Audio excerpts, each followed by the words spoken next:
Welcome to the DrNursePaul Show, hosted by Aspire RN and Dr. Paul. You are watching the USA Nurse Series. Dr. Nurse Paul is an NCLEX expert, having trained and mentored thousands of international nurses past the NCLEX RN for over a decade. He graduated with a Doctor of Nursing Practice in Texas Christian University. He is a registered nurse, an advanced practice registered nurse, and a certified family nurse practitioner. He also has completed a certificate for nurse educator postgraduate course. Aside from teaching, he has extensive clinical experience in emergency and family medicine. He has over 15 years of combined clinical and academic healthcare experience. Dr. Nurse Paul is an immigrant from the Philippines. He is currently based in Houston, Texas, where he operates his business, Dr. Nurse Paul, and Aspire RN NCLEX Prep. He loves to share his life story of how he overcame his challenges to reach his dreams. He is passionate in helping nurses realize the American dream. So without further ado, let's all welcome Dr. Nurse Paul. Hello, good morning, everyone. Thank you for joining the Dr. Nurse Paul Show. Today, we're going to talk about education and career progression in the United States. All right, thank you guys for joining this show. If you are joining me today, can you guys put in the comment section your name and your location? I'm streaming live in Houston, Texas, and it's 8:04 a.m. here in my part of the world, and I'm having my coffee right now. This is going to be an interesting topic today. This is one of the many questions I get in social media and in forums that I'm a member and an admin of. And basically today I'm going to talk about education and career pathways options for the United States. Back when I posted about my doctorate degree, I got a lot of questions about how to get the doctorate degree. What do I do with my master's? So we're going to talk about that today. But if you're joining me, please join me in the comment section right now. Tell me your location and your name. All right. So I know we're streaming live in 4 channels right now in my Facebook page, Dr. Nurse Paul in Facebook, and in Aspire RN page, which is my NCLEX company. I'm also streaming live in Lefora, Filipino Nurses to US, which is the Facebook group that that I'm an admin of, and also in my YouTube channel. All right, so please join me in the comment section. I can see y'all's comments. So let me know where you guys are located. And if you guys have questions today, we're going to talk about that today, all right? So something to do with career and education. I do not have any special guest today because I want to be able to discuss this topic myself. But if you guys have not watched me in the past, this is the USA Nurse Series, and we do this every second and fourth Saturday of the month. All right. And in the past, we talked about so many things. All right. We talked about dissecting contracts and immigration policies and challenges and opportunities for nurses in the U.S., how NCLEX can help you come to the U.S. as an immigrant nurse.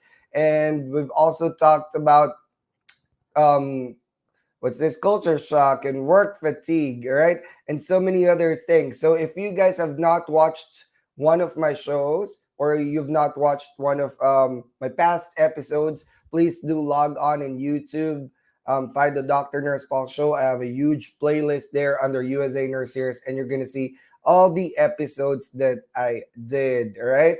And I believe today is I forgot what episode we're in. I'm still a little sleepy, I'd say. But this is our episode 4 of season 2 of the USA Nurse Series, Living the American Dream. We have Michael Angelo joining us today from Bohol, Philippines. Hi, Michelangelo. And we have Dima from South Africa. Thank you, Dima, for joining me. Thank you for watching my shows. All right. And I appreciate that you guys are joining me from all corners of the world. And it was my intention when I built this show, it was really my intention to share my knowledge and expertise and also bring in people that could help us dissect information for us. I wish we had shows like this when I was an immigrant nurse in the US. But so this is what I'm doing because I know a lot of nurses would benefit from shows like this. All right. So please share this show and tag your friends. I know we can reach a lot of nurses. Even if I finish the show days later, weeks later, months later, I would still get responses from those videos. So thank you for continuing to support us, support me and my team.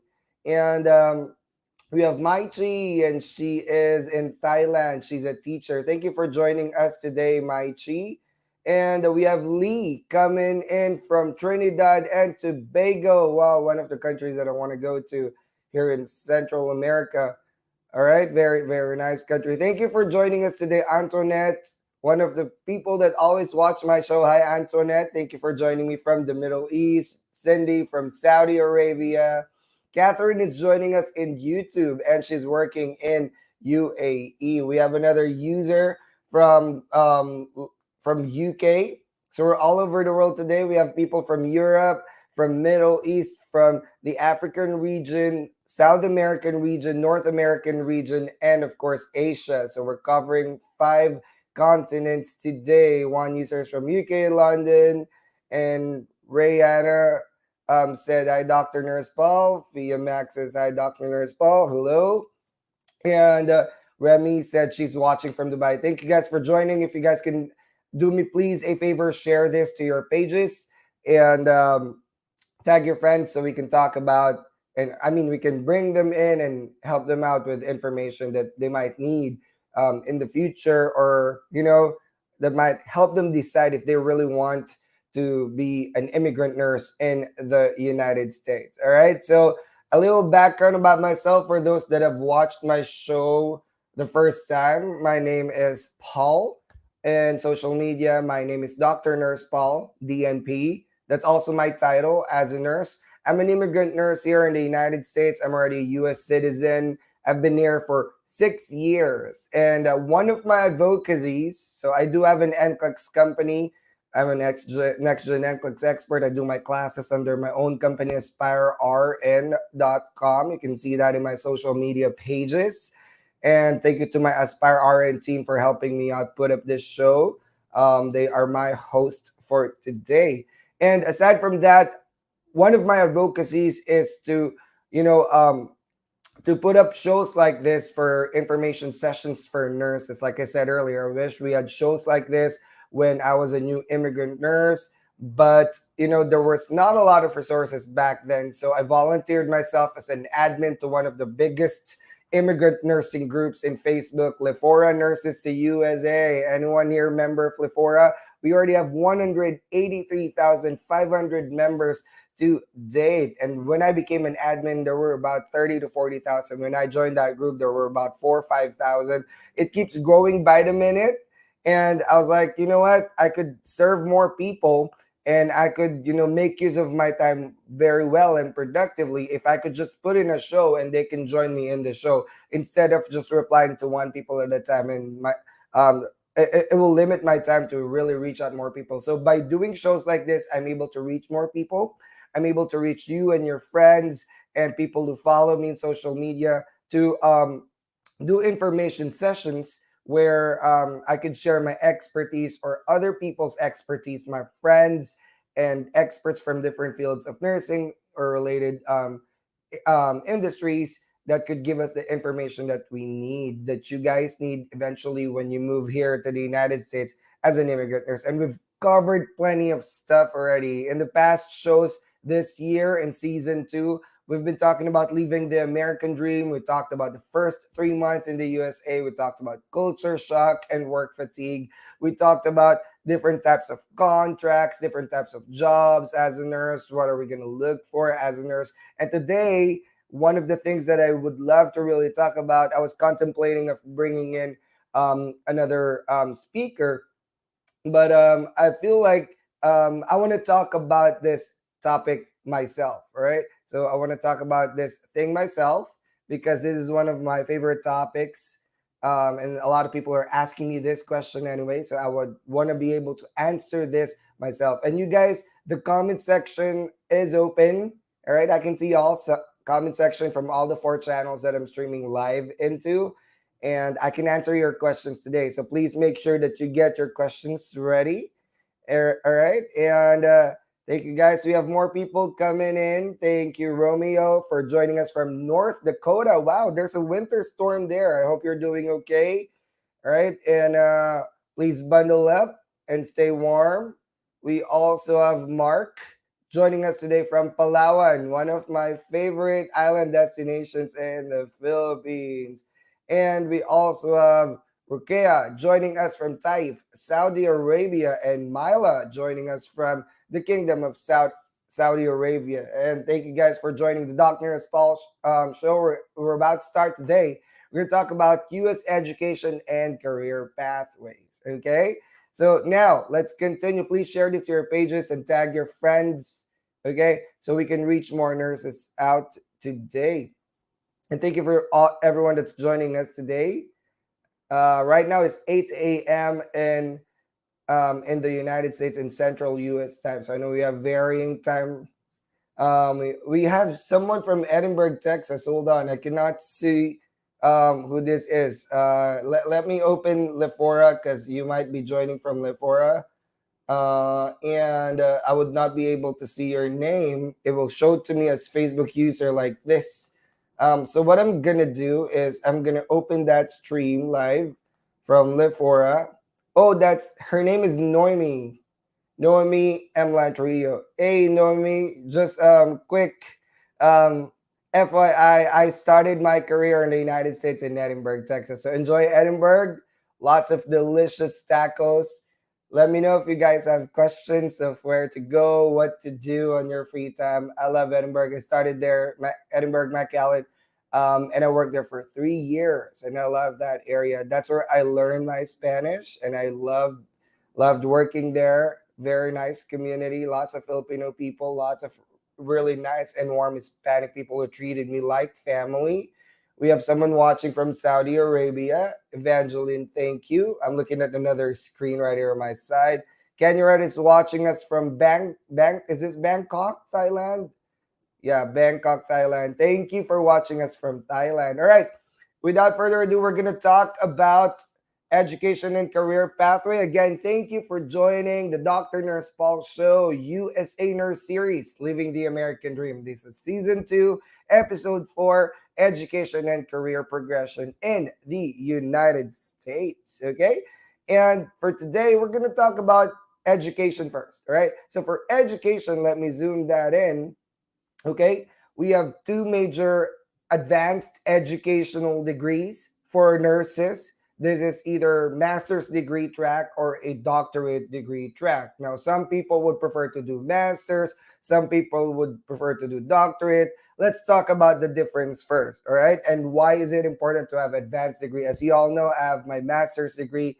I took my bachelor's and master's degree in the Philippines. I came over to the United States with one main purpose, which is to get my doctorate degree here because I know the level of education in the Philippines, it can only offer me so much. I want to be educated in the American system. If I want to be able to help nurses pass their NCLEX, get acclimated with the nursing setup, clinical setup here in the United States, I wanted to be able to have an advanced degree, a terminal degree that just does that, all right? So anyway, without further ado, let's talk about master's and doctorate first. According to AACN, American Association of Colleges of Nursing, all right, master's degree prepares a nurse for an advanced role, a specialized role. So there are specialty roles, right? We call them Masters of Science in Nursing, MSN.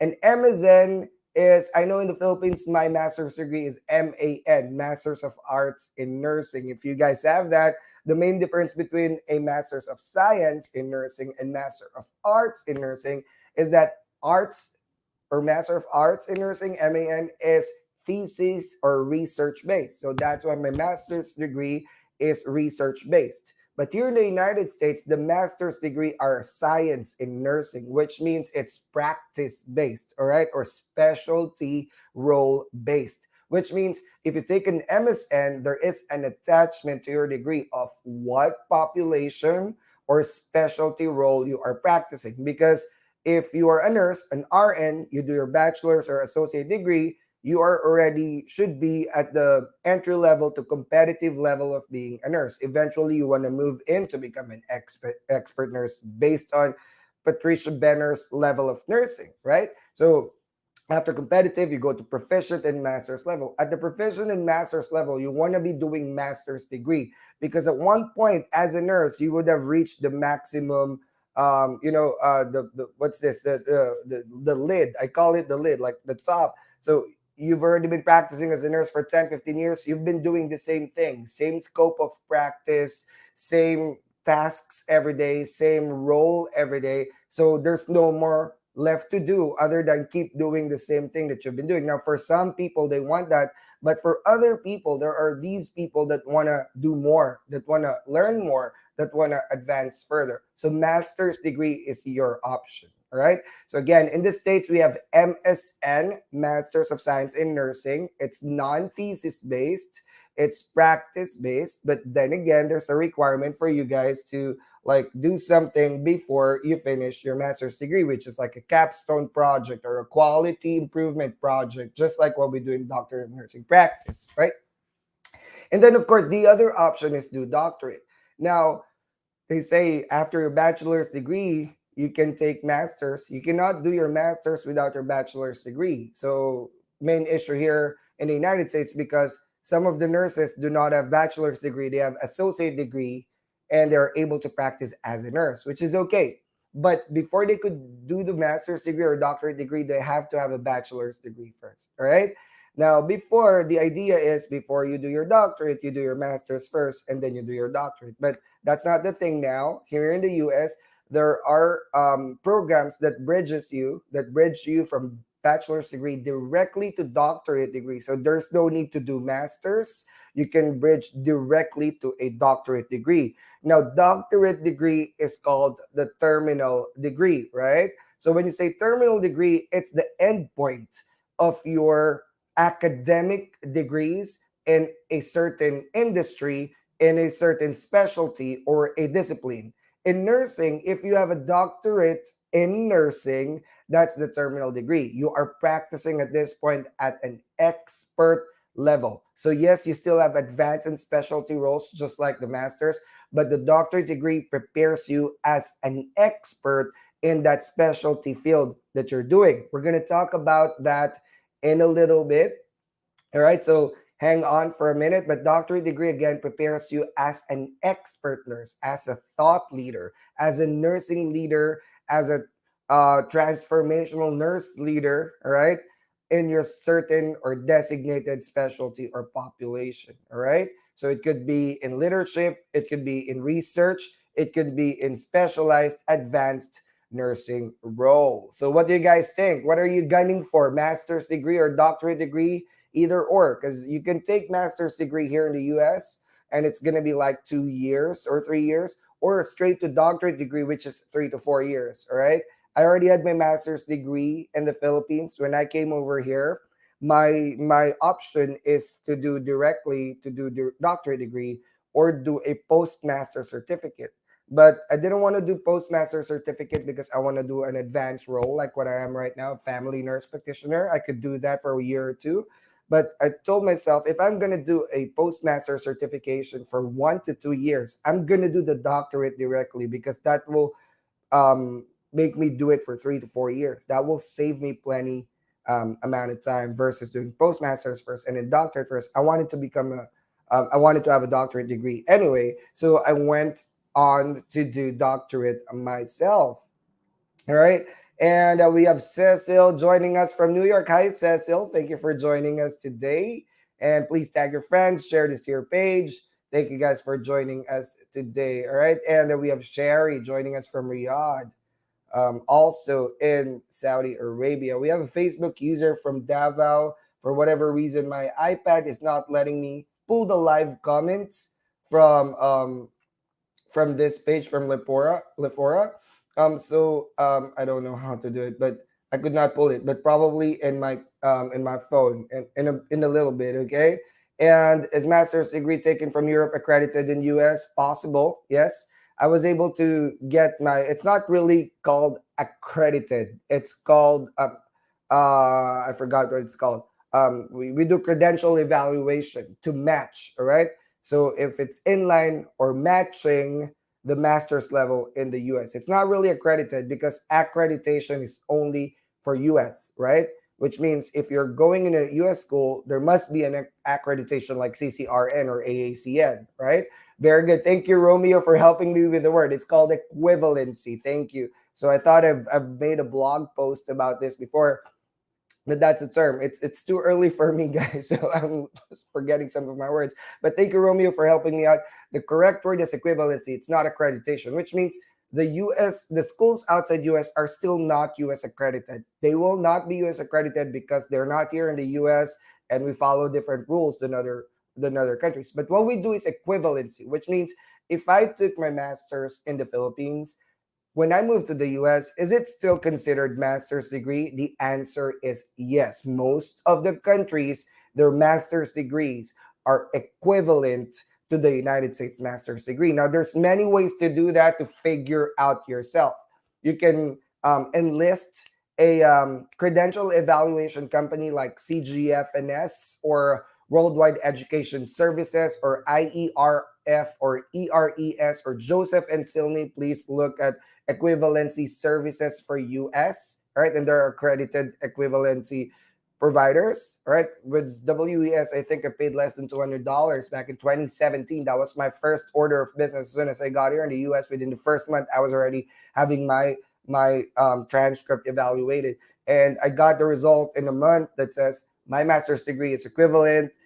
This is even they even gave me my equivalent score. So I graduated in the Philippines with this score. I think my GPA is 3.96, which is equivalent to no my GPA is somewhere around 1.17 or something. So they gave the equivalent here, which is 3.90 something. I forgot, but it's in the A level or 3.9 something. So you see what I mean? It's equivalent, right? But could I use it here? Yes, I could have used it to like take on nursing leadership roles like clinical nursing supervisors or director of nursing. I could have done that. Could I use it for academic purposes to do like clinical instructorship or being an instructor in the hospital or in the schools, in universities, in colleges? Yes, I could, because they need at least an entry level job in the schools in the US as an instructor, as an educator, is master's degree. I could have used it, all right? But my goal was different. My goal was practice based because I want to be able to like impart in the sense that I want to be able to help immigrant nurses get acquainted with the different practices. So I want to be a practice expert in the nursing industry. That's why I have to do a different track. And I also want to do advanced roles because I already have my master's degree, but it's not an advanced role. The advanced roles here, or what we call advanced practice registered nurses, do not have any equivalent outside the US. All right. Now, Canada may have them, and there might be some level of equivalency, but you still need to do some of your clinical rotations. So I want to do an APRN role, which is a nurse practitioner role. I'm going to talk about it later. So that's why I had the option of doing postmaster certificate, which means it's just a certificate to like add up to your master's degree to make you like, take on that specialty role. Or you can do a doctorate degree directly. So I went for doctorate degree directly, which is a dual doctorate because it's already a DNP. It's also an APRN FNP course. And then I stayed one more year to do my clinical nurse educator. So, I mean certified nurse educator. So now I graduated my doctorate degree with a doctorate degree, expert level in practice of nursing, with a family nurse practitioner APRN designation, certificate and license, and nurse educator. By staying 4 years, I was able to knock out three things that I wanted to be the track of my career as an educator, as a practice expert nurse, And that also helps me in my business as an NCLEX instructor, right? And Randolph, thank you for joining today. He's one of our students in Aspire RN. I was able to handle them the other day, and I still have a class with you guys. Thank you for joining my show today. And Lobel, thank you for joining. Thank you guys. More people are coming in. Donna said she has a master's degree in healthcare management from Switzerland. Okay, Donna, the appropriateness might be there. It's equivalent, probably equivalent because it's Europe. It's mostly equivalent to the master's degree in the States, but um, it's the master's degree in healthcare management, but might be more in line with master's degree in healthcare administration here in the US. It might not be directly in line with the nursing master's degree. So if you want to do nursing advanced roles, you still might have to do postmaster certificate. All right. So that's it. Now, let's talk about the master's track. Here in the US, there are different master's track. You can do RN to MSN. RNs are, some of them are graduate of associate degree, right? So RN to MSN bridges them by giving them bachelor units first and then bridging them to MSN. So about 2 to 3 years, some of them 4 years. Or if you already are a BSN graduate, you can go straight to MSN. There's also what we call dual masters, where you go on a master's track and they're training you both as an MSN and also an MBA, Masters of Business Administration or Masters of Public Health. So, which is good for some people, like if they work for the government, they want to have MPH or MHA. I'm going to talk to you about that later. Or some of them are business oriented, where they want to put up a business or be a nurse executive operating at top level management like CEO or vice president for finance or vice president for clinical services. They would want to do an MBA on top of that. So they do dual. There's also what we call entry level MSNs. All right. This is one thing that you guys want to consider, especially if you guys have spouses that are not nurses but they have bachelor's degree. Did you know that there are MSNs here, Masters of Science in Nursing, that will allow or may allow other science courses graduates or bachelor's graduates to bridge to become an RN at the same time graduate with an MSN by taking their courses or doing more courses on top of it. So, for example, if you're BS biology, BS chemistry, BS something else, right? There are even people that I've heard that were BS accountancy or social work or political science that were able to enter MSN. Now, this is different from school to school. You have to work with your school first and find these programs. I do not know all the programs, but I will give you resources later, right? So I know the usual questions that I get. But there are these types of MSNs where you don't have to be a nurse, right? But when you go into the course and you got accepted to the course, you might need to do some bachelor's units first to be able to sit for the NCLEX, and then you continue with your entry level MSN. So it's about 2 to 4 years because you have to take your NCLEX. Again, you're coming in as a non-RN, and I've seen people thrive here very, very good because some of them have already been, working for 20, 30 years in other industries and they just want to become a nurse, right? So that's entry level MSN. The other options for those people that already have master's degree outside the United States is to, again, take a postmaster's certificate, which means you don't have to go through all the master's degree. Again, you don't have to graduate with another master's degree because we only need one master's degree. Who needs 10 master's degrees or 10 doctorate degrees, right? So you only need one master's degree, but they're just going to put you in school, back to school to bridge that. That's called postmaster certificate. So you get a certificate, which means, okay, this nurse took an advanced role in the master's degree level, right, in the US. All right. So a lot of people have been able to do that. We have Christine de Liz Reyes here. Hello, Christine. Thank you for joining us today. And thank you for this comment. I really can't see the comments. I have to refresh my okay. Have okay. Let me see. Thank you. You have achieved a lot in 6 years in US. That's a true inspiration. Thank you. Guys, this is the thing, and I'd like to share this. When I came to the US, I said to myself, okay, game face on, which means, all right, Amir, I'm here and I have plans and let me do it. In the first month upon arriving to the US, I started looking for school. On the second month, I've already emailed 10 schools to trim down my list to see which school would benefit me and would be in line with my goals and career and my timeline. And within 3 months to 4 months after coming here to the US, I came in March. At around July, August, September, I was already applying for school. October, I submitted my first application. Actually, yeah, I did two applications. I retracted the other one because it's gonna start 1 year later. December that year, I already got my interview for TCU. January, I got my acceptance letter. May, the next year, my first year in the United States, I already started my doctorate degree.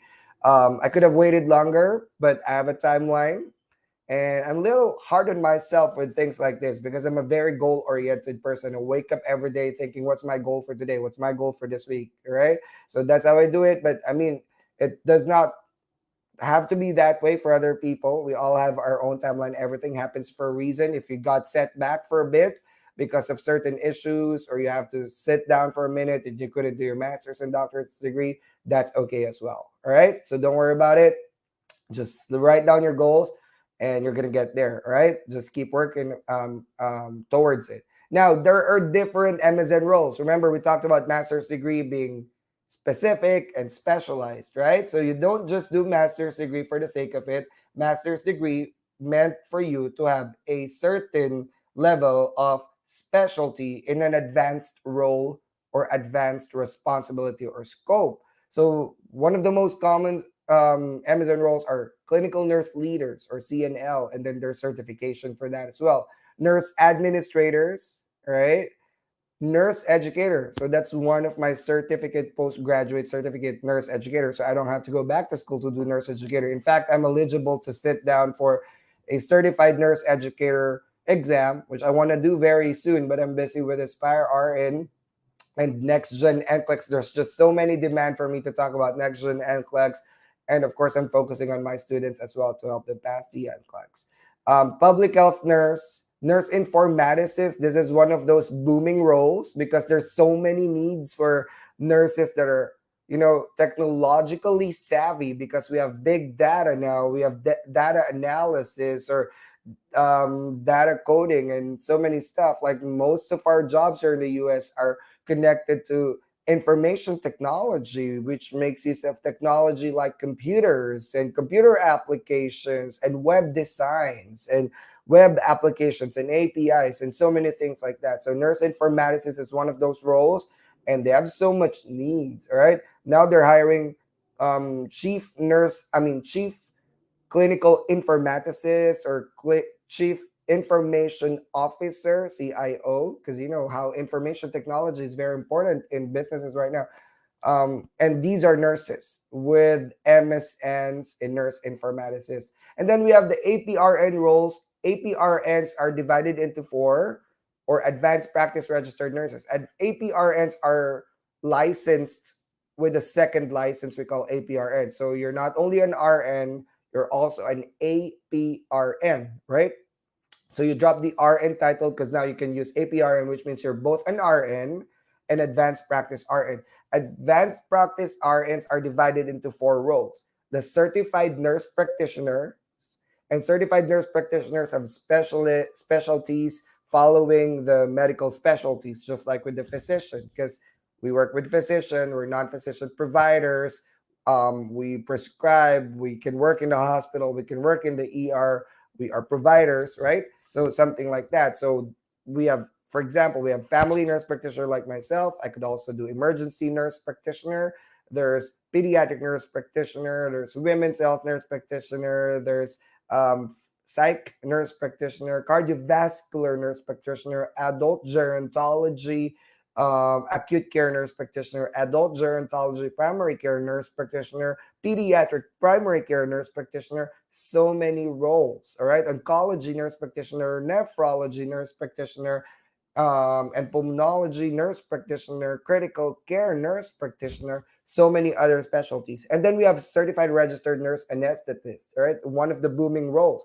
CRNAs, right? CRNAs are the top growth, or right, highest paid nurse specialty. We're going to talk about that later. Hang on with me. And we have certified nurse midwives. This is APRN, right?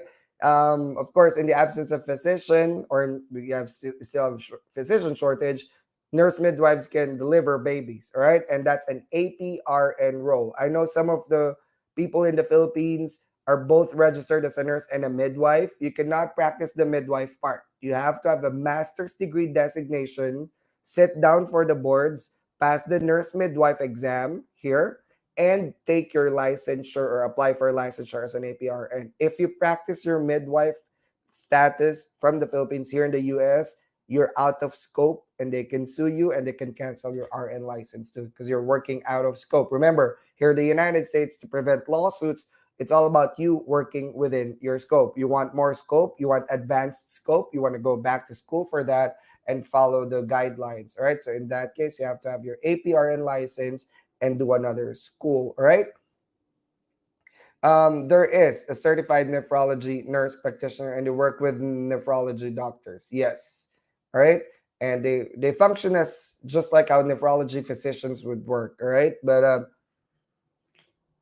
yep, sorry about that. I needed my coffee. And then we have clinical nurse specialists. Clinical nurse specialists are now functioning like nurse practitioners. So some states have CNS and clinical nurse practitioners, all right, or certified nurse practitioners. So clinical nurse specialists can also have designation like diabetic clinical nurse specialist or endocrine clinical nurse specialist. You know what I mean?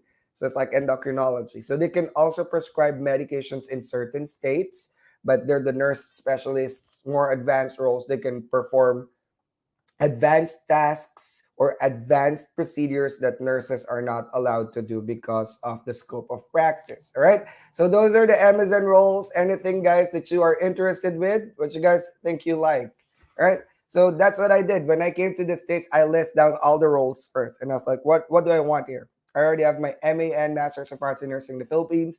And my focus there is disaster and emergency management. I could have worked in FEMA or the Disaster Management Council here in the States. But what do I want? I said I want to be an expert in practice role. So I have to do the APRN route, which is another license for me and another school, right? So I went straight for a doctorate degree that just does that. I don't have to do postmasters. I go straight and I hit 3 birds in 1 stone. All right. How about this? Other related masters. You don't have to have masters in nursing. You could have MBA, you could have MPH, you could have MHA or MPA, depending on job prospects and career progression that you want. Some people want to work for the government, like CDC, Center for Disease Control and Prevention. You might need public administration or public health designation there, right?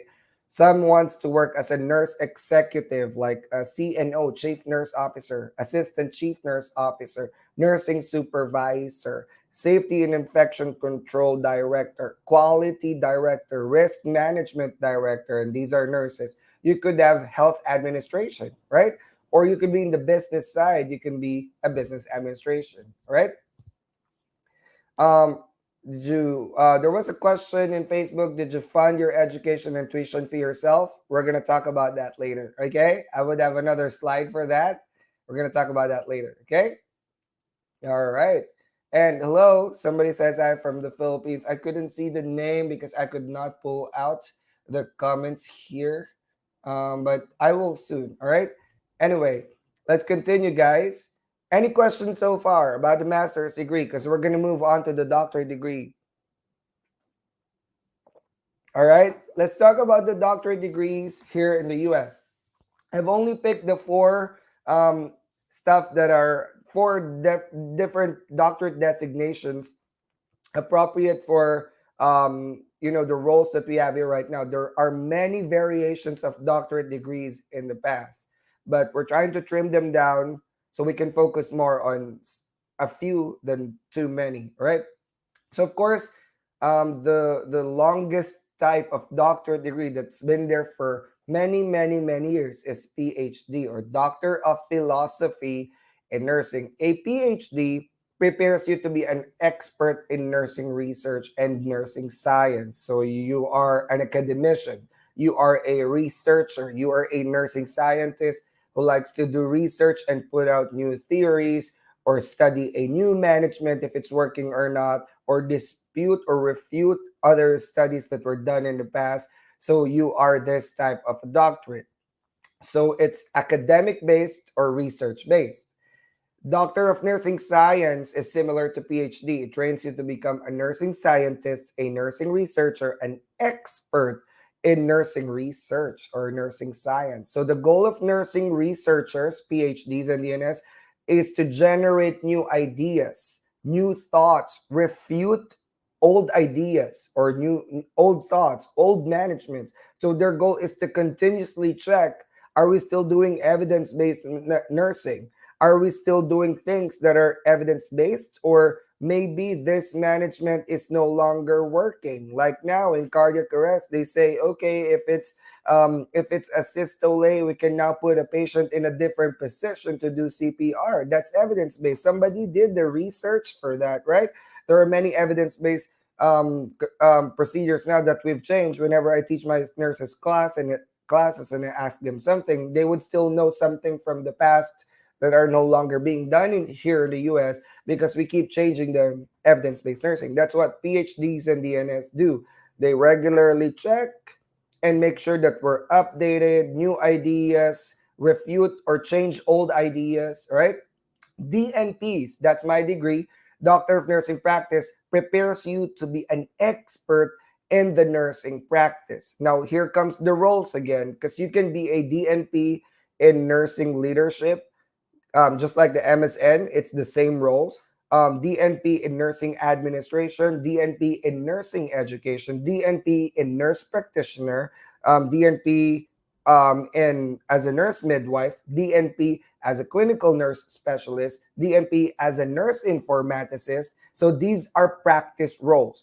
It trains you to become an expert. I'm sorry about that. It trains you to become an expert in your nursing practice role. All right. So can DNPs also write research? Yes, but our research is more targeted with what we call translational evidence. If PhDs are there to create ideas, new ideas through research, through original research, DNPs do not do research the way PhDs do. What we can do is gather all research and perform what we call systematic review, rapid review, scoping review. We can do evidence-based guideline formation. We're trained to do that. Quality improvement guideline formation.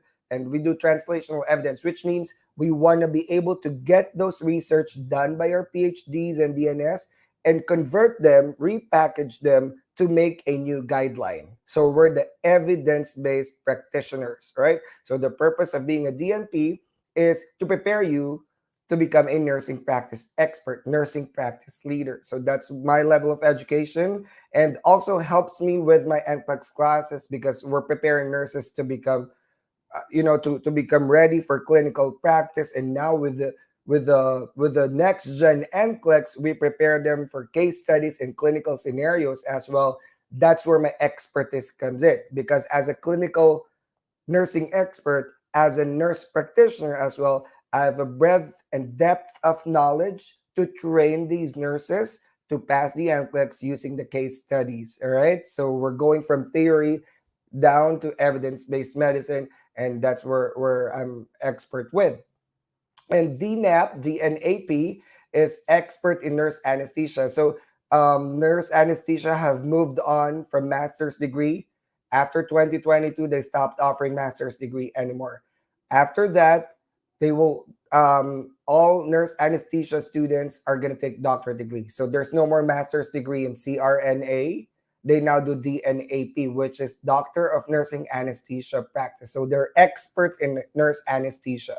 These are the CRNAs. They do not do MSN anymore. Somebody asked me, Michiko, could DNP still propel your career in nurse academy? Definitely. You can do professional practice as a professor. You can still be a full-time professor in professional practice. So, for example, they're looking for a nurse practitioner. What's this? Instructor, faculty member, associate professor, All right. So that's you. All right. Because that's your designation. So here in the States, it's all about roles. Okay. You cannot assume a role that you're not trained in, educated in, or not licensed with. So while a PhD doctor could probably teach a nurse practitioner, they could not teach nurses on the clinical side, right? Nurse practitioner side. So that's why, yes, you can still be a professor, professional practice. You're a practice based doctorate or practice based faculty member. Yes, there's a lot of roles, right? So that's why you pick your role and then you stick to that. That's why when you advance in your nursing career, in your academic um, progress or pathway, you choose your specialty and you stick to that specialty. That way you become expert. It's better to become expert of one or two versus being generalist and knowing 15 things, right? So that makes you an expert because your focus and niche is narrow and very specific, right? Like for me, because of my 15 years of experience in teaching NCLEX, and then combined with that, my emergency medicine experience, family medicine experience, that makes me specialized with my narrow to clinical education. There's educator for NCLEX and also with family and emergency medicine. So we all develop our own specialty eventually. That's what your advanced degrees are for. Okay. Now, resources. Where can I find resources? Where can I start if I want to look for schools? I'm still over here in Africa or here in Middle East or here in Europe, but I'm moving to the US in the next 5 years. I want to start my research now. Good. All right. That's what I did before I came to the US. That's why as soon as I stepped here in the US, as soon as I arrived in the immigration and got past it, and I'm now a green card holder in the America on day one, I was like, okay, we're now ready to fulfill my dream, right? So I already have game plan, all right? I already have game plan. I already have my goals. I wrote it down. I know my trajectory. I know my timeline, all right? Now's the best time to do your research, okay? I like the US News and World Report, usnews.com. They have free stuff, they have paid stuff, but they compare schools head to head. They have rankings. It's a very good, legitimate website. All right, millennials and Gen Zs would call it legitimate website. That's what we use to verify schools. It will give you an overview of how much the tuition is, what's the rank of the schools, how many students are in the schools, what programs do these schools offer, right? And I also tell nurses to check the locality. I prefer that you guys go to school within your same locality or your same state. That way, it's not hard if you're doing hybrid like me. I did hybrid where I go online and then I go to school. I go online and go to school. I spend a lot of money traveling, but I mean, I'm fine with it. All right, because my school is in Fort Worth, Dallas, Fort Worth, and I'm located in Edinburgh. So I have to fly all the time to go to school, which is fine with me. I could have also driven for 12 hours. I just didn't want to do that. All right. But like I said, you can do your I'm sorry about that. You can check your local schools. That way, if you can just drive 5 minutes to the schools, much better. Especially that some other schools do not have online or hybrid option. You have to be in the school every time you do your classes. All right. So every time you do your classes. All right. Hold on. Something happened to my background screen. All right. Let me check that real quick. All right. All right. And then, of course, student loans and grants. You can do federal student aid by going to, I'm sorry, I don't think it's FAFSA.gov. It should be studentaid.gov. This is a federal program, very low loan rate, all right?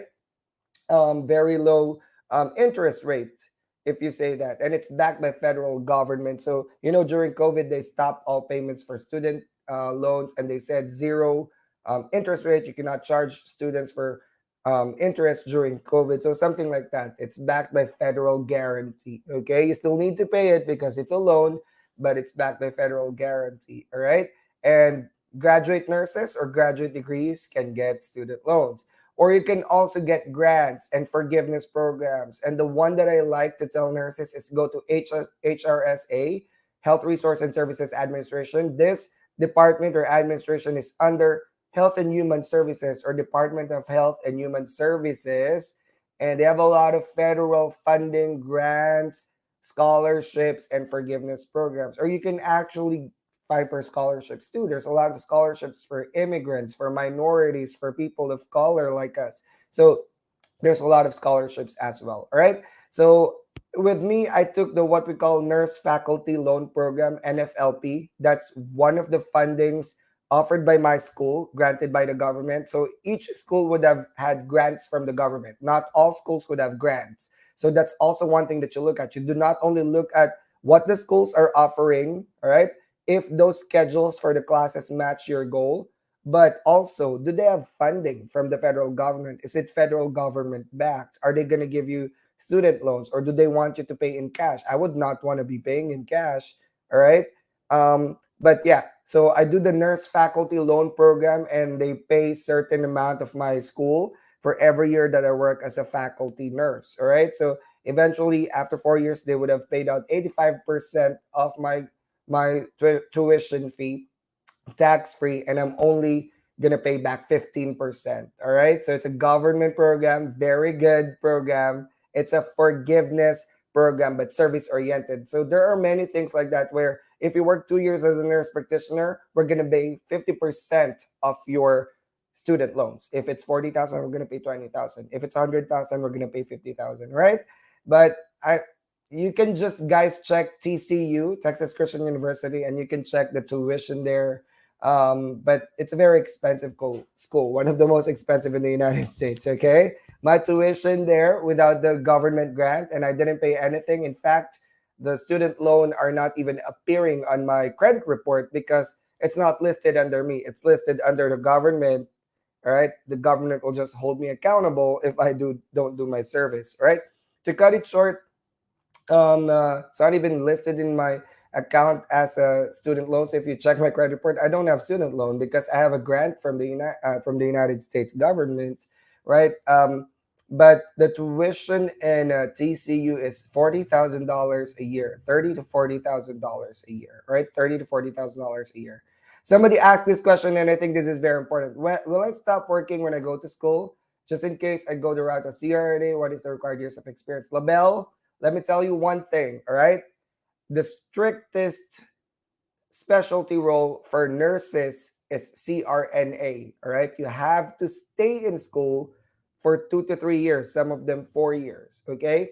They will make you sign a contract that says you cannot be working. If they see you working, they're going to kick you out of school. And when they kick you out of CRNA, they put you in your permanent record. You're not going to be able to enroll in any CRNA schools in the United States. That's a bad thing here in the States, right? Because the nursing community here is very tight. If you get kicked out from one program, that's in your permanent record. Other schools might have a hard time accepting you, all right? So no, CRNA is full-time. Nurse practitioner is part-time. I was able to do full-time job while I was doing full-time load in my DNP, FNP. But CRNA, no, they require you to be 100% in school. So that's one thing that I thought about. Do I want to be a CRNA? Can I afford to be not working for 2 to 3 years, right? But I have family. I'm a breadwinner, so I can't do that. So I cannot do the CRNA route just because of the level of what's this the time that I could not work, because that's 2 to 3 years lost income. So for me, if I'm earning 100 to 150,000 a year, that's about 300 to 450,000 loss of income in 3 years, which I think I could make anyway, even if I'm not CRNA, right? So something like that. Think about it. But for some people, it makes sense. They're young, right? And they could do CRNA. Go for it. For CRNA, check the requirements per school. Again, start with U.S. News and World Report. It details your requirements. You must have, academic schools or graduate schools are very competitive. You have to submit your essay of why you want to do your school. I submitted a 2-page essay. I probably could read it to you guys one of these days. I should have read it today, right?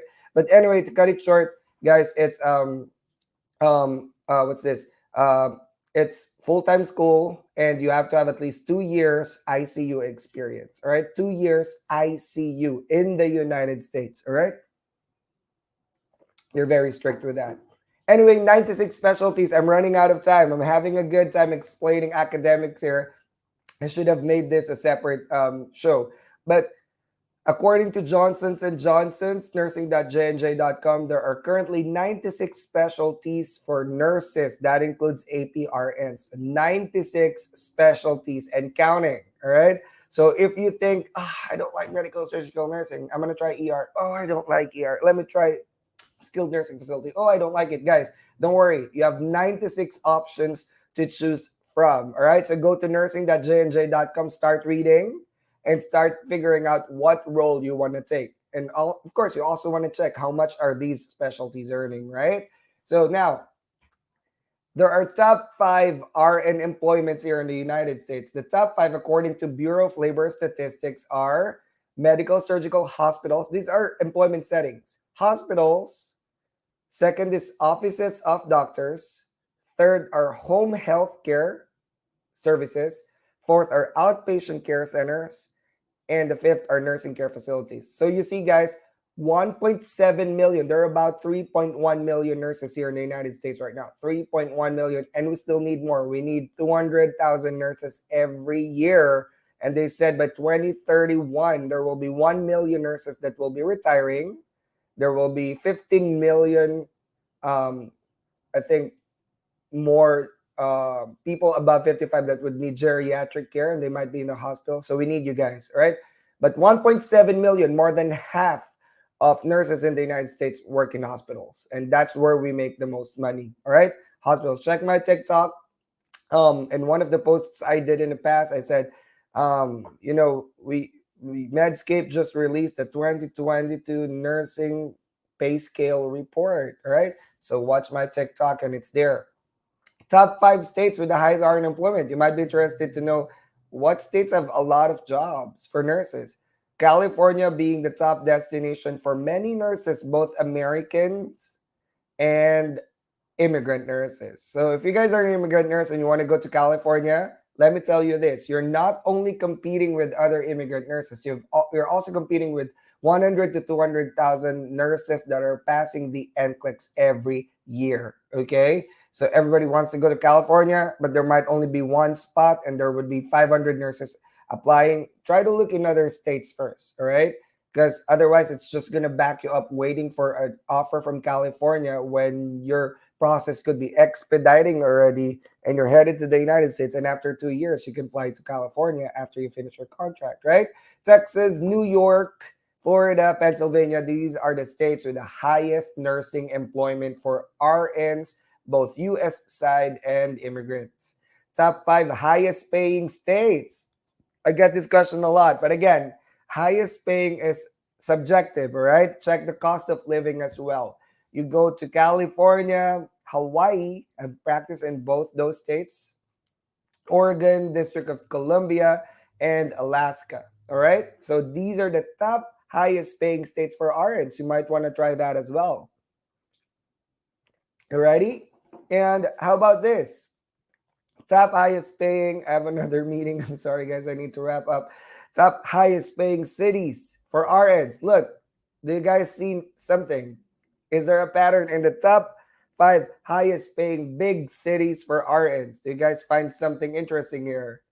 In fact, the top 10 are all Californian cities. The top 5 highest paying cities in the United States, right? We already know that the top 1 is California, but the top 5 cities are also Californian cities, all right? So like, for example, the Bay Area, San Jose, Sunnyvale, Santa Clara, and San Francisco, Oakland, Hayward, these are all in the Bay Area in California. They earn about 150,000 a year.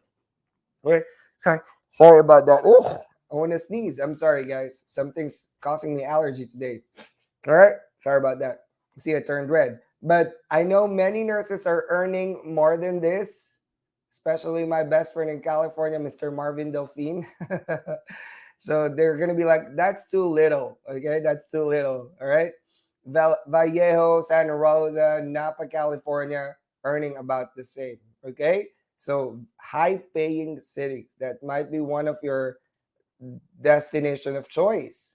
Median wage per license. Median wage is the annual license. We're talking about annual. Here in the States, when we talk about salary, we either talk about hourly or annual. We don't talk about monthly because monthly wages can change depending on how much time you put into work. All right, you see the nurse anesthetists, CRNA, are the top grosser, highest paid nursing specialty. All right, so that's about 167,000 median salary. But I've heard CRNAs earning 300,000, $250,000 a year, $400,000 a year in rural areas where they need anesthetists. Nurse practitioners are about 107,000 median wage across the board all over the United States. But I've heard nurse practitioners making 120, 160, 150, 200, $300,000. The highest paid nurse practitioner specialty is psych NP because of the need. It's law of supply and demand. Nurse midwives are earning as much, about 103. This is median. Again, this is median. There are people earning more than this or lower than this. And median salary in the US for 2021, according to Bureau of Labor Statistics for RNs, is 71,000. If you become a nurse educator, I think that puts you between 80 to 100,000. If you become a nurse leader, nursing administrator, that puts you around 80 to 100,000.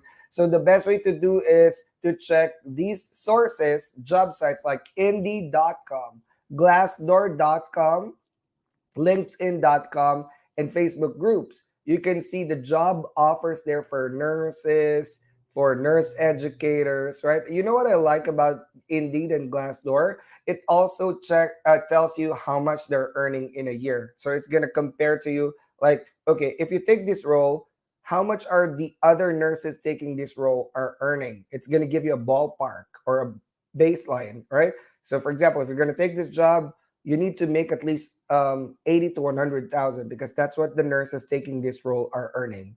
Right? So go try that Indeed.com, Glassdoor.com, LinkedIn.com. Try, for example, your job overview, right? In the next 5 years is CRNA. I want to be a CRNA in, say, for example, Memphis, Tennessee. Click that area and you can see the jobs. You can see the job outlook. How many jobs are there? What are the requirements? That's what I did before. I want to be an emergency nurse practitioner, family nurse practitioner. First thing I checked is what are the requirements? Do they need me to do this, to do that? And that's what I'm going to do. All right. You got it, guys? And I think that's my last slide for today. I've had a really great time explaining to you guys all these things. I could go on and go on to talk about many other interesting specialties. I've read one research last night back in 2021 that said parish nursing, it's a specialty, huh? To work in a parish is one of those in-demand specialties now in rural America. So many options to choose from. Imagine 96 specialties to choose from. So you don't have to be stuck in your specialty right now. You can try other specialties once you get here to the United States. And that's what I love about United States. So many choices, so many options. Like I say, the sky is the limit. The only thing that's limiting you is yourself. All right. So, guys, thank you for joining the Dr. Nurse Paul show today. I really appreciate your participation. I really appreciate that you guys are taking time to listen and join my show. Thank you for supporting Dr. Nurse Paul. We're going to do more exciting things in the following months. I'm trying to launch new shows. I'm just trying to get settled because I just came back from the Philippines 2 to 3 weeks ago, and I'm still like busy with my next gen NCLEX preparation for my students. So we're going to launch more shows in the future. We're going to launch more raffles and giveaways next week in the Dr. Nurse Paul shows.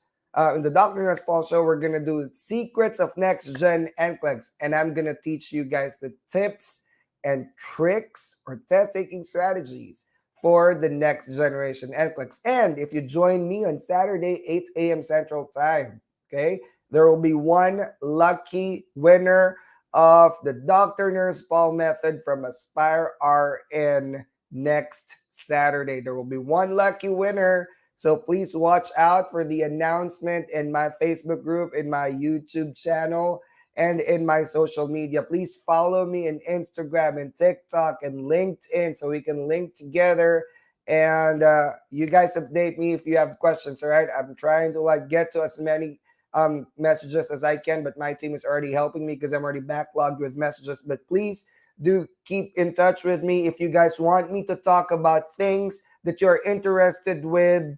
Let me know so I can put that on my books. All right, in the next coming months, because I have so much requests about nursing finances and financial literacy, I'm going to be bringing in specialists for taxes, specialists for investments, retirement funds, fiduciaries, and people that are working in the financial department. One of the things that I'm also very passionate about. That's why I put up another group called the Scrubs Investors now with 11,000 members, because that's also one of my passion as an investor myself. So we're going to talk about so many other things, so many exciting things, but please keep following me, right? And make sure that you have your notifications on for my page. That way, when we put up those announcements about my upcoming shows, you're going to see those dates and time, and it's going to notify you once I go live. All right. Thank you guys for supporting Dr. Nurse Paul. If you have questions about NCLEX preparation, please do reach out to me in my Facebook page, social media pages, and with my team, Aspire RN. Thank you, Aspire RN, for hosting this show. Thank you, guys. And I had a great time with you guys today. All right. I'm going to see you in the next Dr. Nurse Paul show next Saturday, 8 a.m. Central Time. See y'all. Bye. You have just watched the Dr. Nurse Paul Show. Watch us live every Saturday, 8 a.m. Central U.S. Time. For more info about our future events, follow us on our social media channels. You can find us at Dr. Nurse Paul on Facebook, Instagram, TikTok, and YouTube. See you next week.